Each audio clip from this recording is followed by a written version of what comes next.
Hello everybody, this is Havoc and welcome to another What Is video, where I take a look into a game that is yet to be released, giving you a bit of info on the core aspects and features, so you can see if it's worth keeping an eye on. And I can tell you right now, this one's worth keeping an eye on, even though it's too early in development for me to have played it quite yet. Today we'll be looking at Manor Lords in development by Slavic Magic, a one-man team. This RTS city builder / RTS battle game is inspired by the 9th to 15th century Europe, although taking place in, at least for now, a non-specific area of the world. This vast time frame means that by the end of development, we will see a progression from early medieval to the gunpowder age, allowing for what I can only hope for a very extended campaign. Slavic Magic is going for depth, realism, attention to detail, and at least a good bit of customization with Manor Lords. So let's dive into just what is Manor Lords, pre-early access edition. Realistic city builder. At the forefront of Manor Lords is the creation of a realistic city builder with the player as the lord of the lands you are building on. This realistic ideology means a focus on a gridless organic city building system that is motivated by the historic growth and development of, well, nearly all medieval towns and villages. Towns in this time period were more shaped by landscape, proximity to natural resources, and an ability to both trade and defend your own lands rather than create a perfectly square grid-based system. In Manor Lords, this means you will have the complete freedom in regards to the placement of all buildings, with object and path snapping tools available to make construction and future planning a bit easier and less precision tedious. I imagine there will still be some strategy behind where you do end up placing your buildings though, especially if your goods have to be dropped off at a certain location, or useful in close proximity to other buildings, or even need to be a priority in terms of defendability.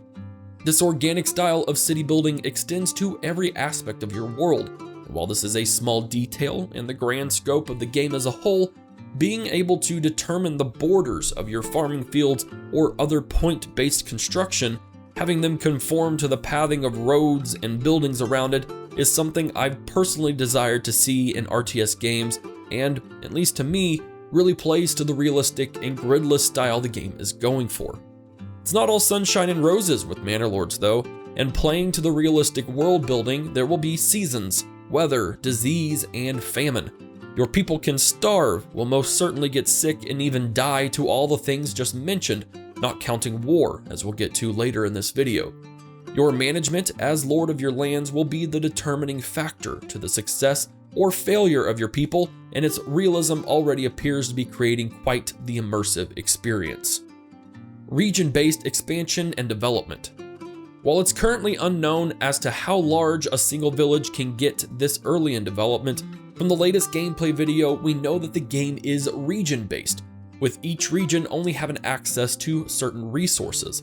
As far as it can be seen in videos, you will need to build a separate village there in order to access those resources, which first would require a claim to the region or through conquest, something we'll address, much like war, later. These various resources will play heavily into the development mechanic. Development is almost a resource in itself, gained when upgrading various buildings in your villages. These development points will let you select certain buffs or perks in the region you are currently in, such as boosting resource generation or unlocking new buildings. As of this moment, there are quite a few development options built around multiple tiers, no doubt unlocking even greater buildings or perks as the tiers go outward. The number and cost to unlock all developments makes it unreasonable and unlikely to hit all of them in a single region, and this leads to a natural evolution in regional specialization, from raw materials to finished products. Some regions might be more suited to farming or multiple crops, others more towards industrial resource production, or maybe even towards a centralized trading hub. It's also then implied that resources will be bought, sold, and hopefully transported between your own regions to create a generated resource system, much like the Anno series does so well. This system will create a desire to either acquire or defend highly developed and resource-heavy regions, a strategy I'm always in favor of in strategy games. Do you defend your breadbasket regions and risk losing a more wealth-producing area? Or Would you strain your people with taxes to make a larger army, hoping to capitalize on a neighbor's weakly defended village? It's a great mechanic for creating a good deal of realism for this game. Multi-stage resource and economy. Development and resource specialization roll right into resources in the economy so far in this game, and yes, there is a consistent economy in Manor Lords. There are quite the number of resources and goods in this game so far, and they range from raw resources such as grain, wood, flax, wool, honey, and clay, to refined products such as shoes, clothing, equipment, beer, and armor. The vast number of goods gives a lot of flexibility in what you can produce, and in turn allowing the player to go into several different resource trees to maximize the situation around them. This multi-stage resource system further emphasizes regional specialization as just mentioned in the last section. Just because you have a region that can produce a lot of iron ore doesn't mean that the populace can refine it for whatever reason, and you'll need to transport it to another town to do so. Or maybe you simply can't refine it yet because of a lack of technology, but you are the only region close that has it, so you can sell it raw. The resources and goods you create lend themselves and your lands directly to trade. The availability of resources and the price of both raw or refined goods will heavily affect how tradable your regions are, called market attractiveness, with higher market attractiveness enticing better traders to buy your products, and it is the only way to accumulate regional wealth in the game. This trade and resource mechanic of price, availability, and refinement is one of the more exciting aspects of the game to me. There's a lot that can go on here in your regions, and the logistical management side of it all is why a lot of strategy gamers like the Anno series, and I'm glad to see a version of that genre mechanic making a large impact for Manor Lords. Hopefully, we'll get to see more of this implemented into future videos going forward. Influence, favor, and diplomacy. Manor Lords isn't just you and an empty world ripe for the taking and developing. There are other AI players around you, and since you are just a lord, that means you owe your allegiance in some form to a king. Diplomacy and the mechanics of influence and favor seem to be a decently large aspect you'll need to juggle while playing the game. Influence was very briefly touched on with the last gameplay video, but we know it is in one way gained at least by increasing a tithing tax on your people. The church appreciates that support and in turn gives you a little bit of influence. That influence can then be used to claim regions, cause the king to increase his favor of you, which can then result in things like a free claim on a region, and influence is used when writing letters of diplomacy to your neighboring lords. Diplomacy is very much an aspect of the game you'll need to consider, although we don't know a terrible amount about specifics. You can customize letters to fellow lords with a range of options from positive to negative, congratulating them on a new region, telling them to rot in hell, even asking for trade or support for your own claims, to outright declarations of war.